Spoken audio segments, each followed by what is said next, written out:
Shri Adinath Jain PG college,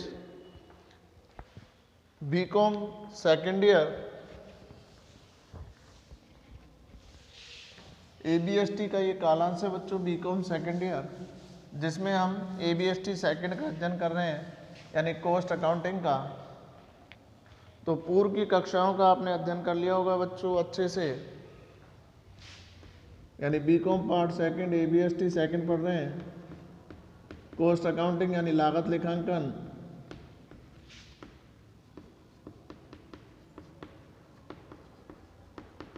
तो देखिए बच्चों हमने लास्ट कक्षा में ओवरहेड कॉस्टिंग पढ़ा था। तो ओवरहेड कॉस्टिंग हमारा कंप्लीट हो गया लगभग। आप उसके क्वेश्चंस अभ्यास करके देख लें बच्चों, इलस्ट्रेशन करके देख लें। कहीं किसी प्रकार की प्रॉब्लम आए तो आप हमसे संपर्क कर सकते हैं।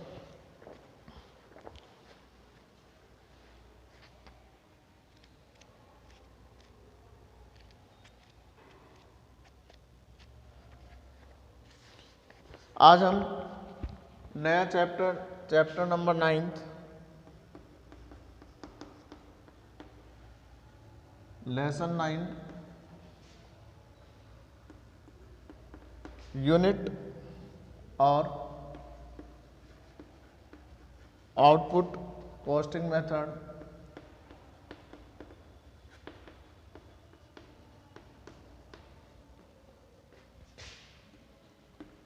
इकाई अथवा उत्पादन लागत निर्धारण विधि।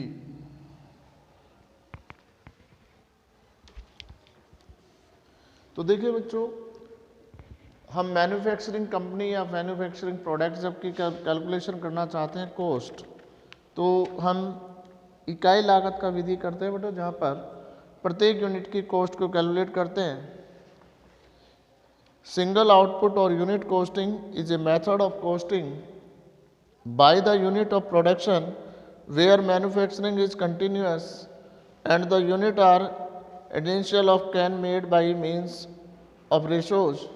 यानी यहाँ पर हम प्रति इकाई लागत को ज्ञात करते हैं और किस प्रकार से करेंगे, उसमें हम उपरिव्ययों का विभाजन करेंगे बच्चों आवश्यकता अनुसार। सिंगल और output cost system is use in business where a standard product is turned out and it desire to find the cost of basis of unit production। देखिए बच्चों, प्रत्येक उत्पादक ये जानना चाहता है कि उसकी प्रति इकाई लागत क्या होगी, क्योंकि उसका विक्रय प्रति इकाई लागत के आधार पर ही होता है। अब अगर हम इसका देखते हैं बच्चों, ऑब्जेक्ट्स ऑफ यूनिट कॉस्टिंग,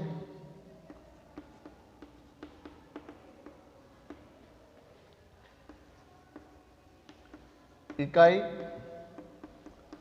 लागत निर्धारण के उद्देश्य, यानी अगर हम इसके ऑब्जेक्ट्स देखें बच्चों कि हम इकाई लागत निर्धारण क्यों करना चाहते हैं, तो इसमें फर्स्ट आता है बच्चों कुल लागत एवं प्रति इकाई लागत ज्ञात करना, to find out total cost and cost per unit. यानी सबसे पहले इसका एम होता है बच्चों कुल लागत ज्ञात करना किसी भी प्रोडक्शन की, और प्रति इकाई लागत यानी एक इकाई की कॉस्ट कितनी आती है, यानी to find out total cost and cost per unit. Second aim होता है बच्चों कुल लागत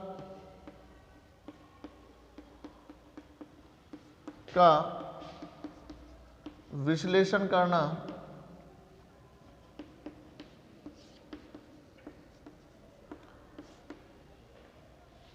टू एनालिसिस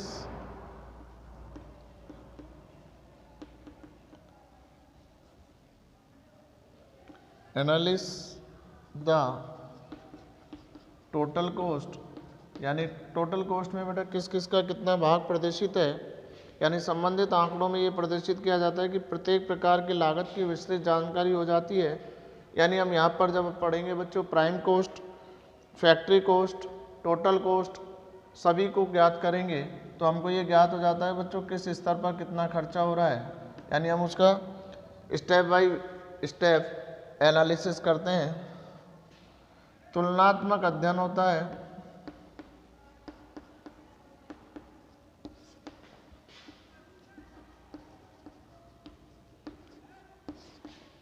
कंपैरेटिव स्टडी हो जाती है बच्चों, यानी पिछली अवधि की तुलना चालू वर्ष की अवधि से कर सकते हैं, यानी लास्ट ईयर को करंट ईयर से कंपेयर करके कॉस्ट की वैल्यूएशन, कॉस्ट की इंक्रीज और डिक्रीज के बारे में हम जानकारी कर सकते हैं। चौथा, लागत के प्रत्येक तत्व का कुल लागत से प्रतिशत ज्ञात करना, to find out percentage of each element of cost to total cost। तो इसमें हम यह देखते हैं बेटा प्रत्येक लागत का तत्व का परसेंटेज कितना है, यानी अभी हमने आपको बताया बच्चों यहाँ पे factory cost, administration cost, selling and distribution cost अलग अलग कैलकुलेट होते हैं। तो जब वो अलग अलग कैलकुलेट होते हैं तो उनकी परसेंटेज कॉस्ट में कितना हिस्सा आ रहा है इसको कैलकुलेट कर सकते हैं। फिफ्थ आता है बच्चों विक्रय मूल्य तथा लाभ ज्ञात करना,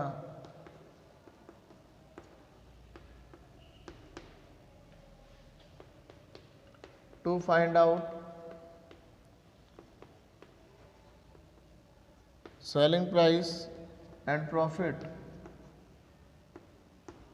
यानी हम ज्ञात करते हैं बेटा पहले इसके सेलिंग प्राइस को और इसके प्रॉफिट्स को, यानी हम जब कॉस्ट कैलकुलेट हो जाती है बच्चों हमारे पास पर यूनिट या टोटल कॉस्ट कैलकुलेट हो जाती है उसमें एक फिक्स परसेंटेज हम प्रॉफिट का ऐड कर देते हैं बच्चों।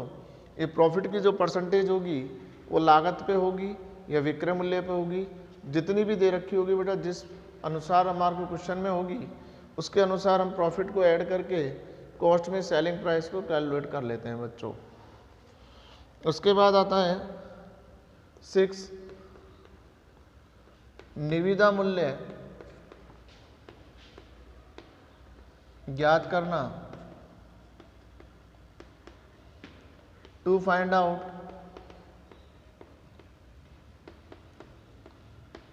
Tender price. देखिए बच्चों कभी कभी ग्राहकों को आदेश प्राप्त करने से पहले उनको विक्रय मूल्य बताना होता है कि हम कितने मूल्य पर माल देने को तैयार हैं, तो हम उसको क्या करते हैं बच्चों टेंडर प्राइस बोलते हैं। जब प्री डिसाइड कॉस्ट और उसकी वैल्यूएशन करके हम प्रॉफिट इंक्लूड करके किसी को प्राइस बताते हैं, यानी कॉस्ट और प्रॉफिट जोड़ के, तो वो हमारे कहलाता है बच्चों टेंडर प्राइस। तो ये तो थे बच्चों इसके कुछ ऑब्जेक्ट्स ऑफ यूनिट कॉस्टिंग।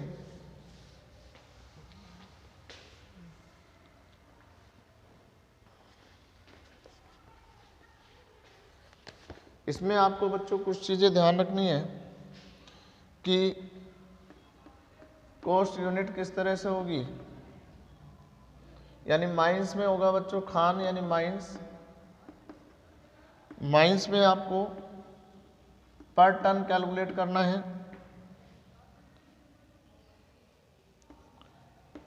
चीनी उत्पादन है यानी शुगर प्रोडक्शन है, ये भी पर क्विंटल में बताएंगे बच्चों।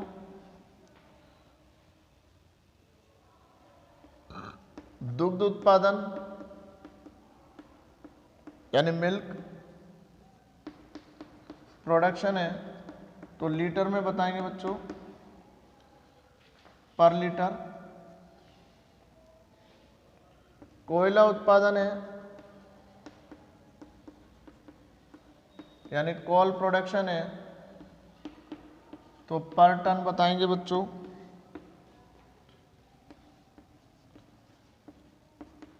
सीमेंट उत्पादन है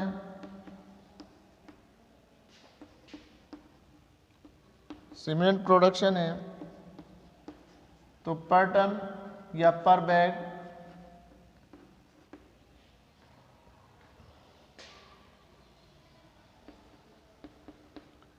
कागज उत्पादन है बच्चों, पेपर प्रोडक्शन है तो पर केजी या पर रिम।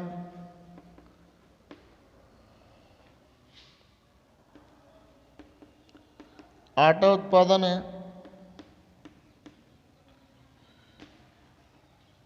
यानी फ्लोर प्रोडक्शन है पर क्विंटल।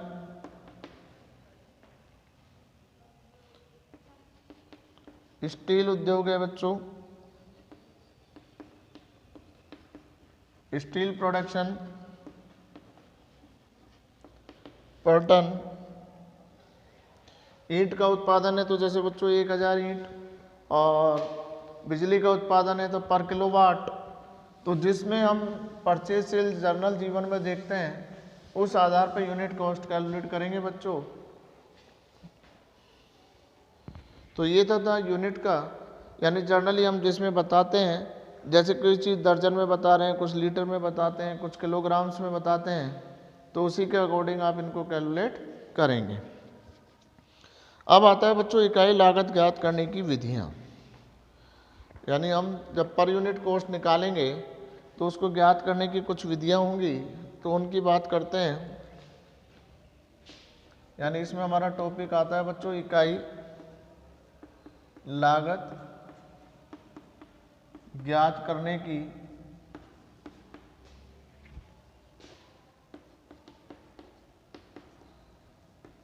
विधियां।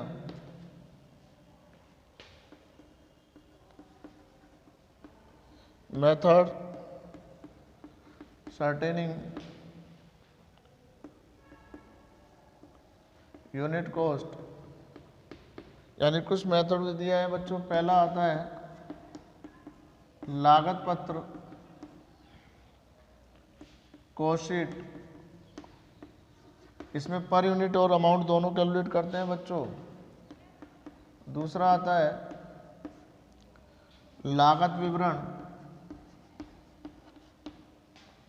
Statement of cost. इसमें टोटल अमाउंट करते हैं बच्चों, लास्ट में निकालते हैं पर यूनिट। यहाँ पे हर एलिमेंट की कॉस्ट करते हैं बच्चों। कॉस्ट शीट में every element per unit cost are calculate in cost sheet, and statement of cost per unit are calculate and of the total cost. उत्पादन खाता,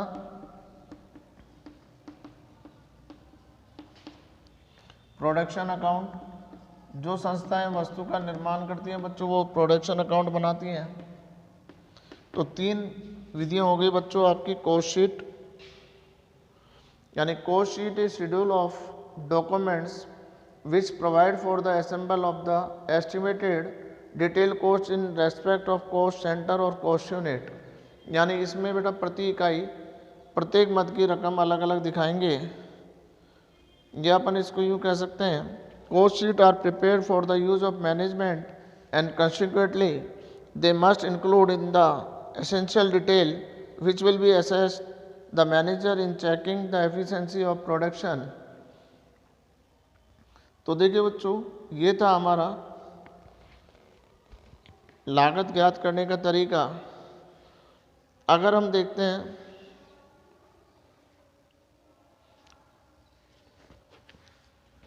format of simple cost sheet,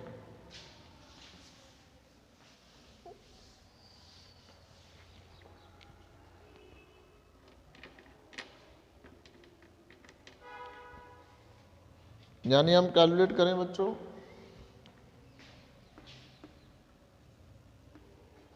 format of simple cost sheet का फॉर्मा क्या होगा बच्चों, 3 column होंगे बच्चों इसमें। फर्स्ट कॉलम आपका पर्टिकुलर का,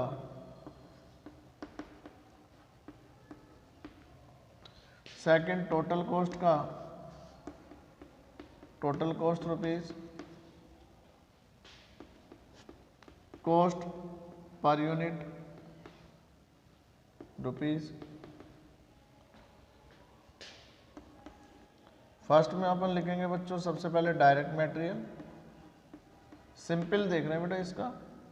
पहले डायरेक्ट मटेरियल के बाद डायरेक्ट लेबर, लेबर को अपन वेजेस भी बोल सकते हैं बच्चों, या फैक्ट्री वेजेस भी बोल सकते हैं इसको। डायरेक्ट एक्सपेंसेस, इन तीनों को आप ऐड करेंगे तो बच्चों ये आपकी आएगी प्राइम कॉस्ट। हमने पढ़ा है बच्चों direct material, direct labour, direct expenses is equal to prime cost, and after then added in work cost, work या फैक्ट्री ओवरहेड्स। प्राइम कॉस्ट में आप ऐड कर देंगे बच्चों फैक्ट्री ओवरहेड्स, तो आपके पास आ जाएगा बच्चों cross factory cost. Gross factory cost में आप ऐड करेंगे बच्चों ओपनिंग स्टॉक ऑफ WIP, और इसमें से लेस करेंगे क्लोजिंग स्टॉक ऑफ WIP, तो ये आपके पास आएगा बच्चों नेट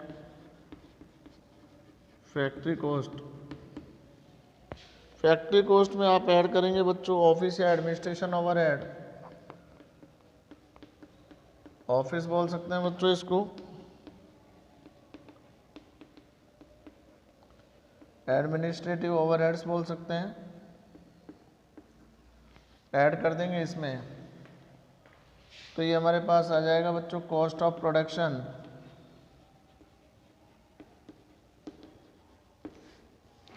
कॉस्ट ऑफ प्रोडक्शन में ऐड कर देंगे opening stock of finish goods,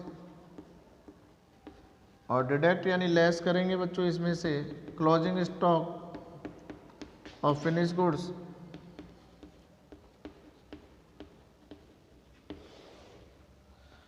तो ये हमारा आएगा बच्चों cost of goods sold, cost of goods sold,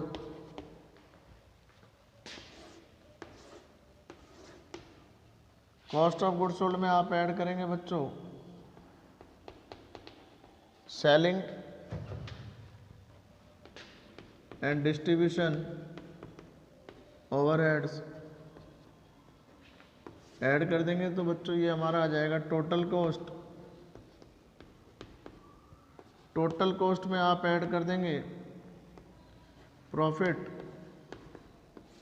तो आपके पास आ जाएगा बच्चों सेलिंग प्राइस या सेल्स।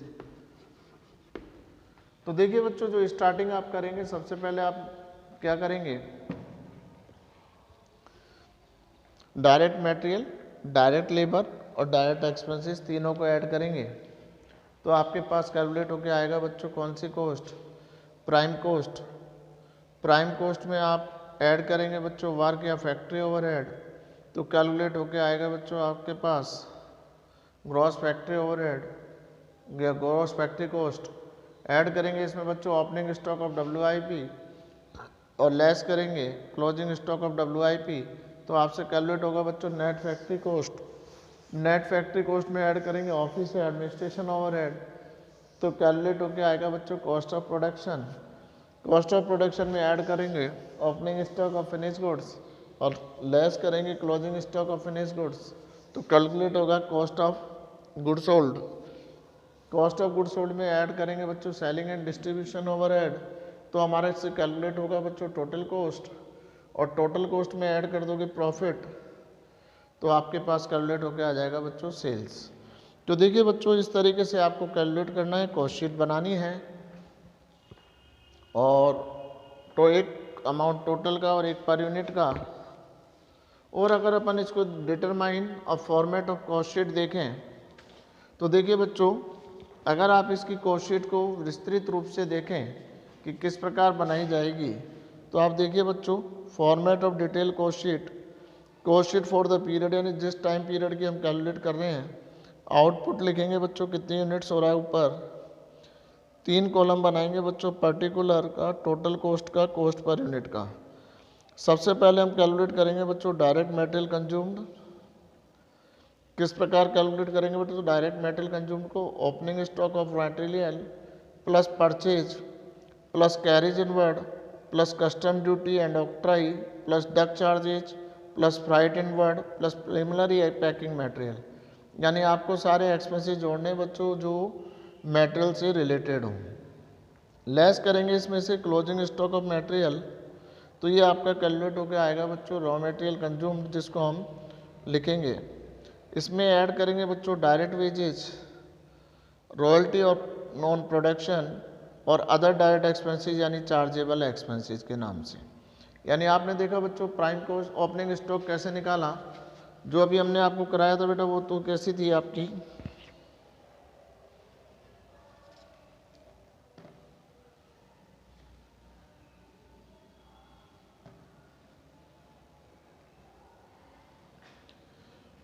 अभी हम डिटेल से पढ़ रहे हैं बच्चों। इसमें फिर हम प्राइम कॉस्ट आने के बाद हम ऐड करेंगे बच्चों फैक्ट्री ओवरहेड।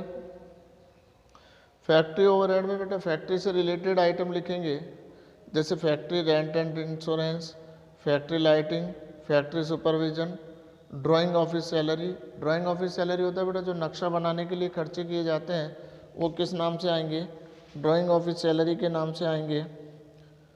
उसके बाद आप लिखेंगे बच्चों motive power, fuel and oil, gas water etc, steam, welfare expenses, depreciation on plant and machinery, depreciation on factory building, repair and maintenance of factory, indirect wages, technical director fees, haulage, loose tools written off, material storage expenses, material handling charges, factory stationery. देखिए बेटा जितने भी factory से related expenses होंगे उनको आप यहाँ लिखेंगे। उसके बाद आप लिखेंगे बच्चों work manager salary, work clerical staff, supervisor salary, store keeper salary, service department expenses, factory cleaning, all other factory expenses. तो देखिए बच्चों फैक्ट्री से रिलेटेड जितने भी एक्सपेंसेस हैं उन सबको आप यहाँ रिकॉर्ड कर देंगे। उसके बाद आप ऐड करेंगे बच्चों opening stock of WIP, less करेंगे क्लोजिंग स्टॉक ऑफ WIP, तो कैलकुलेट होके आएगी बच्चों फैक्ट्री कॉस्ट या वर्क कॉस्ट। ऐड करेंगे office overhead, office rent rates and tax, staff salary, office lighting, office cleaning, printing and stationery, postage and telegram, office conveyance, depreciation on office building and furniture, all expenses of directors, depreciation on office equipment, office repair, Sunday expenses, journal expenses, establishment expenses, legal expenses, audit fees, bank charges, total office overhead। उसके बाद हमारे से calculate होकर आएगा बच्चों cost of production, cost of output. Add करेंगे opening stock of finish goods, less करेंगे closing stock of finish goods, तो cost of finish goods sold आ जाएगा बच्चों। ऐड करेंगे इसमें सेलिंग ओवरहेड्स। सेलिंग ओवरहेड में कौन कौन से खर्चे आते हैं बच्चों, advertisement, showroom expenses, travelling expenses, commission on sales, salesman salary, expenses on market research, bad debts if treated part of cost, यानी कॉस्ट का भाग माने तो कॉस्ट ऑफ टेंडर, सैंपल और gift, distribution expenses overhead add करेंगे बच्चों, counting house salary, service expenses, demonstration expenses, packing expenses, loading and carriage charges in sales, rent of warehouse of finished goods, insurance and lighting of warehouse, expenses of delivery van, salary of packing department, collection charges, cost of catalogs, cost of mailing literature, branch expenses, total selling and distribution overhead, total cost और cost of sales, add profit और उसके last में आएगा बच्चों sales. तो देखिए बच्चों ये हमारी डिटेल में कोस्ट शीट थी जिसको आप एक बार अध्ययन कर लेंगे बच्चों। यानी दो तरीके से होती है बच्चों, एक बार शॉर्ट फॉर्मेट में है यानी मटेरियल लेबर और वेजेस डायरेक्ट ऐड करते हैं, प्राइम कॉस्ट, वर्क ओवरहेड जोड़ दिया, फैक्ट्री कॉस्ट आ गया, ऑफिस जोड़ दिया, कॉस्ट ऑफ प्रोडक्शन आ गया, सेलिंग डिस्ट्रीब्यूशन जोड़ दिया, टोटल कॉस्ट, प्रॉफिट जोड़ दिया, सेलिंग प्राइस। इसी प्रकार डिटेल वाली को आप चेक कर लेंगे बच्चों, आपकी बुक का ही है ये, तो बुक से आप इसको राइट डाउन भी कर सकते हैं और लिख लें बच्चों। एक बार लिखी हुई बातें जल्दी से याद हो जाती हैं, तो आप इनको एक बार लिख के प्रैक्टिस कर लें, क्योंकि इस चैप्टर में आपको यही देखना है कि कौन सा खर्चा किस हेड में ट्रांसफ़र होगा, और अगर आपने गलत हेड में ट्रांसफ़र कर दिया बच्चों तो आपका आंसर भी गलत हो जाएगा।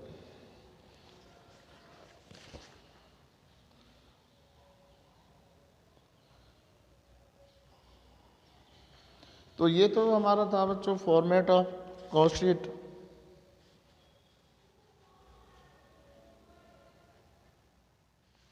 WIP का वैल्यूएशन अपन करते हैं बच्चों फैक्ट्री कॉस्ट पे, और निर्मित माल यानी फिनिश गुड्स को आप करेंगे बच्चों किस पे, कॉस्ट ऑफ प्रोडक्शन के बेस पे। ये दो बातें ध्यान रखनी है बच्चों। तो ये था हमारी यूनिट कॉस्टिंग की कुछ थ्योरेटिकल पार्ट। अब हमको ये ध्यान रखना है बच्चों कौन सा खर्चा किस हेड में आएगा।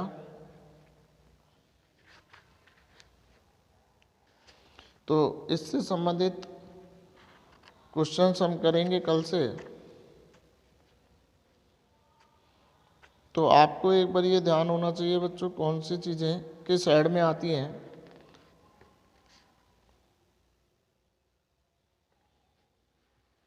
टेंडर प्राइस आपको बता दिया बच्चों, यानी कभी कभी उत्पादक अपने उत्पादन का आदेश प्राप्त करने के लिए क्रेता को अनुमानित विक्रय मूल्य बतलाना पड़ता है, जो कि लागत में कुल लाभ जोड़कर ज्ञात किया जाता है। उसे ही निविदा मूल्य कहते हैं, क्योंकि ये मूल्य सबसे महत्वपूर्ण होता है, क्योंकि इसी मूल्य के आधार पर आदेश प्राप्त होता है। तो क्रेता ऐसे अनुमानित मूल्य उसी प्रकार से बहुत अन्य उत्पादकों से मंगवाता है, और जिसका मूल्य कम होता है बेटा उसी को माल का आदेश दिया जाता है। तो इस प्रकार से विक्रय मूल्य यानी निविदा मूल्य निकालते वक्त सावधानी आपको रखनी होगी। अब इसमें एक चीज़ और ध्यान रखना है बच्चों कि कई बार आपको प्रॉफिट का बेस बताता है कि आपको लाभ की गणना करनी है, तो आपको लाभ की गणना किसके आधार पर करनी है बच्चों, ये आपसे पूछ लेता है। कॉस्ट शीट याद हो गई होगी बच्चों, डायरेक्ट मटेरियल में डायरेक्ट लेबर और डायरेक्ट एक्सपेंसेस ऐड करेंगे तो प्राइम कॉस्ट आएगी। प्राइम कॉस्ट में वर्क ओवरहेड यानी फैक्ट्री ओवरहेड जोड़ेंगे तो ग्रॉस फैक्ट्री कॉस्ट आएगी। इसमें आप opening stock of WIP add करेंगे और लेस करेंगे क्लोजिंग स्टॉक ऑफ WIP तो नेट फैक्ट्री कॉस्ट आएगी। इसमें ऐड करेंगे बच्चों ऑफिस और एडमिनिस्ट्रेशन ओवरहेड तो कॉस्ट ऑफ प्रोडक्शन आएगा। इसमें ऐड करेंगे opening stock of finish goods, less करेंगे closing stock of finish goods तो कॉस्ट ऑफ गुड्स सोल्ड आएगी। और कॉस्ट ऑफ गुड्स सोल्ड में ऐड करेंगे बेटा सेलिंग एंड डिस्ट्रीब्यूशन ओवरहेड तो टोटल कॉस्ट आएगी। और इसमें ऐड करेंगे प्रॉफिट तो सेल आएगा। लेकिन बच्चों इसमें ध्यान रखना है कुछ आइटम को हम कॉस्ट शीट में नहीं लिखते, जो आपको सेकंड चैप्टर में पहले बताया था। जैसे इनकम टैक्स है, इसको कॉस्ट में नहीं लिखते। चैरिटी है, डोनेशन है, ट्रांसफर टू रिजर्व है, एबनॉर्मल लॉस है, तो ये आइटम कुछ जो हम कॉस्ट शीट में नहीं लिखते बच्चों, उनको आपको ध्यान रखना है, यानी इनको हम कॉस्ट शीट में नहीं लिखते। तो कौन से आइटम होते हैं बच्चों, उनको एक बार आप फिर देख लीजिए बच्चों। यानी आयकर जो इनकम टैक्स आप दे रहे हैं बच्चों उसको नहीं लिखते, क्योंकि प्रॉफिट पे लगता है, तो कॉस्ट से इसका कोई रिलेशन नहीं होता, तो इनकम टैक्स को हम शामिल नहीं करते। संचय में हस्तांतरण,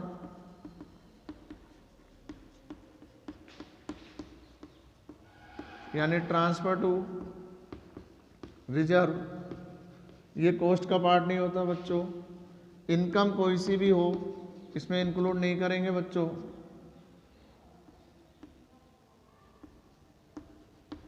ब्याज को इसमें शामिल नहीं करते बच्चों, इंटरेस्ट को, लाभांश को इसमें शामिल नहीं करते, यानी डिविडेंड चाहे पेड हो चाहे रिसीव्ड हो दोनों ही नहीं आएंगे। इसी प्रकार इंटरेस्ट पेड हो या रिसीव्ड हो दोनों ही नहीं आएंगे बच्चों।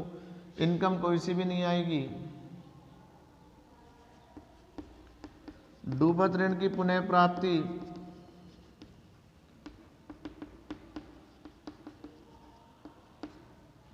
यानी बैड डेट से कवर नहीं आएगा।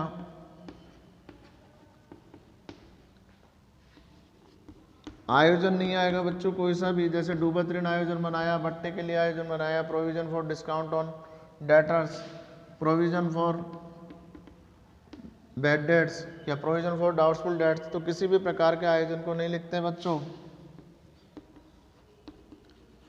स्थायी संपत्ति को बेचने से लाभ या हानि, यानी प्रॉफिट और loss on sale of fix assets, यानी स्थायी संपत्ति को बेचे उससे लाभ हो या हानि। असामान्य लाभ, यानी एबनॉर्मल गेन नहीं आएगा बच्चों। लॉटरी लगना, जुए में जीतना, सट्टे में जीतना, ये एबनॉर्मल गेन है। असामान्य हानि नहीं आएगी बच्चों, यानी एबनॉर्मल लॉस नहीं आएगा।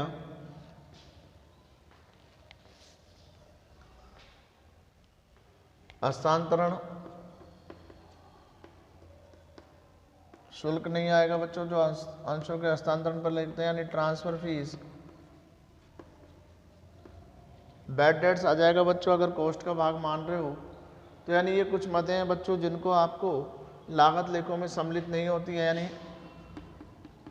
लागत लेखों में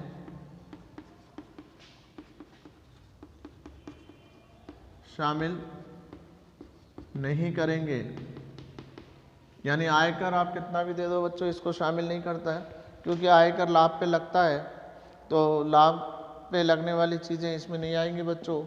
ट्रांसफ़र टू रिजर्व नहीं आएगा क्योंकि एक्सपेंसेस नहीं होता, संचय में हस्तांतरण कर दिया हो तो हमने। और आय नहीं आएगी, कोई सी भी इनकम हो बच्चों, जैसे rent received, dividend received, commission received, कोई सी भी इनकम को हम इंक्लूड नहीं करेंगे बच्चों। जैसे ब्याज रिसीव्ड भी नहीं करते बच्चों, फाइनेंशियल एक्सपेंसेस को भी शामिल नहीं करते, तो इंटरेस्ट रिसीव्ड को भी नहीं लिखना है और इंटरेस्ट पेड को भी नहीं लिखना है बच्चों। इसी प्रकार डिविडेंड भी फाइनेंशियल एक्सपेंसेस है, इसको डिविडेंड रिसीव्ड हो चाहे पेड हो बच्चों, दोनों को ही नहीं लिखना है। उसके बाद डूबत ऋण की पुनः प्राप्ति हो गई बच्चों, इनकम हो गई। बैड डेट्स रिकवर्ड, तो इसको भी नहीं लिखना है। आयोजन कोई सा भी बनाए बच्चों, नहीं लिखना है। आयोजन से मतलब जैसे provision for bad debts, provision for discount on debtors, इनको नहीं लिखते बच्चों। उसके अलावा स्थायी संपत्ति को बेचने से लाभ और हानि, यानी प्रॉफिट और loss on sale of fix assets नहीं लिखेंगे। एबनॉर्मल गेन नहीं लिखेंगे, एबनॉर्मल लॉस नहीं आएगा। ट्रांसफ़र फीस नहीं आएगी बच्चों, हस्तांतरण शुल्क। और इसी तरह कुछ एक्सपेंसेस रिलेटेड टू फाइनेंस नहीं आएंगे बच्चों, जैसे पेनल्टी है, जुर्माना है, ये भी नहीं आते। वित्तीय मदों में कुछ मदें ऐसी होती हैं बच्चों, उनको भी नहीं लिखना है, जैसे अर्थदंड हो गया,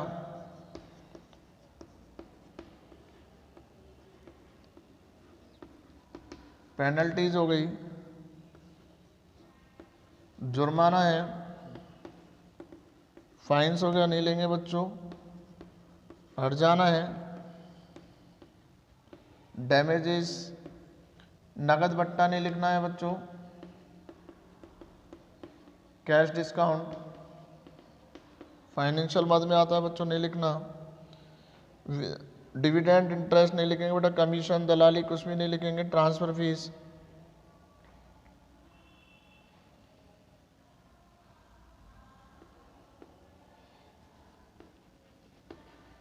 कृत्रिम संपत्तियों का अपलेखन को नहीं लिखेंगे बच्चों, कृत्रिम संपत्तियों का अपलेखन यानी return of fictitious assets,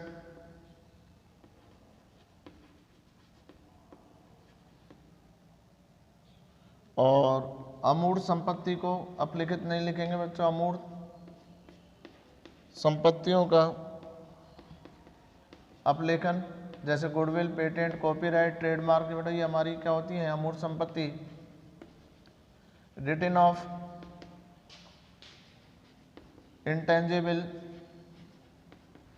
assets, abnormal loss नहीं लिखेंगे बेटा, जैसे चोरी हो गया, बाढ़ आ गई, भूकंप आ गया, तो इस तरह के अगर कोई खर्चे हो गए तो उनको नहीं लिखेंगे। तो ये कॉस्ट शीट बनाते वक्त इन खर्चों को बेटा आप याद कर लें, यानी इनको अपन लागत में शामिल नहीं करते, यानी कॉस्ट शीट में हम नहीं लिखेंगे।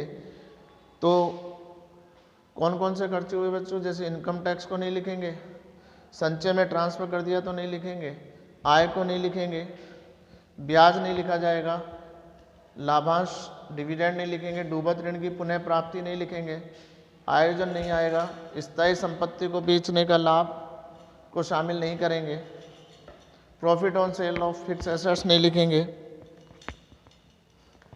या loss on sale of fix assets हुआ तो नहीं लिखेंगे बच्चों, ये कैपिटल एक्सपेंडिचर हैं। असामान्य लाभ को नहीं लिखेंगे। असामान्य लाभ होता है बेटा कोई भी संपत्ति बेचने से, जुए से, सट्टे से, या जो कभी कभी होता है वो असामान्य लाभ होता है। असामान्य हानि नहीं लिखेंगे बच्चों, चोरी होना, आग लगना, बाढ़ आना, भूकंप आना, तो ऐसी हानि को नहीं लिखेंगे। ट्रांसफ़र फीस को नहीं लिखेंगे बच्चों। और पेनल्टी, जुर्माना, हर्जाना, पेनल्टी है, फाइन है, अर्थदंड, जुर्माना, नगद बट्टा नहीं लिखेंगे। कृत्रिम संपत्तियों का अपलेखन नहीं लिखेंगे, अमूर्त संपत्तियों का अपलेखन नहीं लिखेंगे। तो ये ऐसे कुछ खर्चे हैं बच्चों जो आपको सेकंड चैप्टर में भी बताए थे, तो उनको आपको नहीं लिखना है। तो देखिए बच्चों, यहाँ पर आपको कॉस्ट शीट निकालते वक्त ये ध्यान रखना है कि खर्चों को जब आप बांटें तो कार्य के अनुसार बांटते हुए चलना है। यानी पहले प्राइम कॉस्ट के बाद आपको लेना है किसको, फैक्ट्री ओवरहेड ऐड करना है प्राइम कॉस्ट में। तो आपके पास कैलकुलेट होकर आएगी बच्चों कौन सी, फैक्ट्री ओवरहेड। फैक्ट्री ओवरहेड में ओवरहेड ऐड कर दिए बच्चों प्राइम कॉस्ट में, तो फैक्ट्री कॉस्ट में एडमिनिस्ट्रेशन या सेलिंग एक्सपेंसेस जोड़ दिए, तो आपसे कैलकुलेट हो जाएगा बच्चों कौन सा,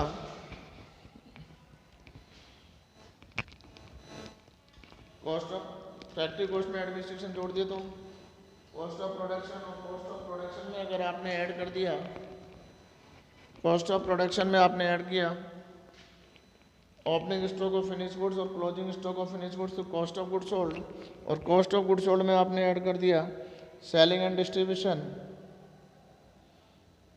यानी ओपनिंग कॉस्ट ऑफ प्रोडक्शन में ओपनिंग स्टॉक फिनिश गुड्स जोड़ देना बच्चों, सेलिंग और closing stock of finish goods घटा दिया, तो cost of goods sold. Cost of goods sold में आपने सेलिंग एंड डिस्ट्रीब्यूशन एक्सपेंसेस जोड़ देंगे, तो ये आपके पास आ जाएगी बच्चों टोटल कॉस्ट। और टोटल कॉस्ट में आपको प्रॉफिट जोड़ना है बच्चों, और प्रॉफिट जोड़ने के लिए आपको ये ध्यान रखना है प्रॉफिट किस पे जोड़ना है, कॉस्ट पे या प्रॉफिट पे, तो उसी के बेस पे आप प्रॉफिट कैलकुलेट करके जोड़ देंगे तो सेल्स आ जाएगी, या इसी यही टेंडर प्राइस होगा बच्चों। तो आपने देखा आज हमने पढ़ा यूनिट कॉस्टिंग, तो इसकी आप तैयारी कर लीजिए बच्चों, नोट्स बना लीजिए, बुक ले लीजिए, और नेक्स्ट क्लास में हम आपको इससे संबंधित प्रश्नों को हल करना बताएंगे। वो हमने सीखा ही है बच्चों, कॉस्ट शीट बनेंगे, एक स्टेटमेंट ऑफ कॉस्ट होता है, एक प्रोडक्शन अकाउंट, यानी यहाँ पे लागत ज्ञात करने के लिए 3 चीज़ें बनाएंगे आप, statement of cost, cost sheet and production account. तो इन तीनों के बारे में हम अगली कक्षा में विस्तार से अध्ययन करेंगे। तो नियमित रूप से पढ़ते रहें बच्चों, कोई चीज़ समझ में नहीं आए तो आप कॉलेज आके पूछ सकते हैं। तो आज के लिए बच्चों इतना, बाकी हम नेक्स्ट कक्षा में मिलेंगे। धन्यवाद।